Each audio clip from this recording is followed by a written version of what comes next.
Russiagi Su-30 SME Taruka Myanmargi Samu Taruka Onakiba Dugumba Elephant Diplomacy Aduda Manipuri Khaba Miyam Mangda British India Natraga Indiana Onakibra Haibohang Sini Khaba Miyam asi Manipura Mukhanjinbagi Oithokpasi British amadi Myanmar Yanakiba Treaty Aduna Khudamni Adumak Pulam Damasing asi Myanmargi Leibak Manungi Asobulan Asida Mapaleba Kayana Proxy War Sataduna Myanmar bu Masiat Kaya Thokna Thugaiduna Mineral Resource Kaya Hurana Buhonariba Asida India Sumahaki Proxy Group Asika Manaduna Khaba Miyam Yauna Saigangsin amadi Rakhainda Mideng Thamli Manipur gi amata ngairaba malim gi leba kaya ga samnagadoriba tungi economy gi lamben oigadoriba border region asigi kanabadu Manipur thukaiba pamba amadi lamdam asipu mikaba kaya na khudum channabi hena khunari maram masina kabo tampaki hauji oiriba challenge khudimak Manipur gi saruk sauna yauri hayengi ningtamlaba Manipur da matam amada rice boni haina kiba Khaba Miyam asi Manipur gi lalun etiki Gondan bon lama oirak payai sina amadi Myanmar ga hena papamari semgotuna Khaba Miyam asibu Manipur amadi Myanmar friendship ki CR International Trade Center ama ohinbagi khudong sabasu sauna iribani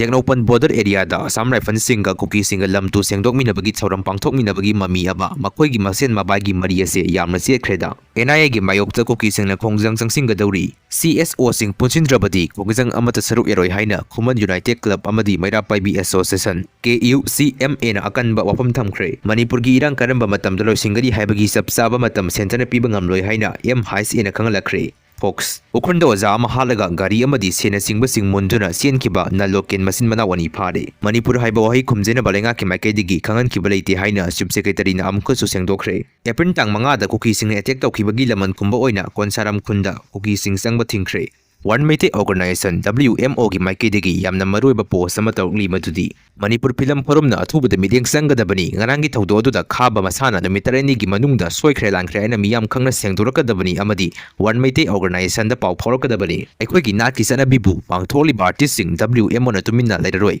Manipur Film Forum na magi makhada leiriba actor actress singbu amadi director producer singbu maitei aikoi gi nat ki sana bi singbu ngakna sanana ba akan basana kanglot ama athubada sembiu Miyam gi icon oiriba singna nakhona tawriba sing adu yengduna matau tamnaribani haibasi kaugumsi South Indian actor actress amatara makoi gi nat ki sanabi khak hiktokte maramdi makoi si miyam gi himai sumgadaba mioi amamni haina masana masagi thang adungangna chatli asumnai koisu leiriba artist singna makata na modernization gi mingda luhongba madi atei thoram singda maring marang naba toroklabadi One Meite Organization na akanba mideng sanglakani maduda thorakpa apapata nasana yana laujagadabani haina One Meite Organization gi maikaidegi phongdokli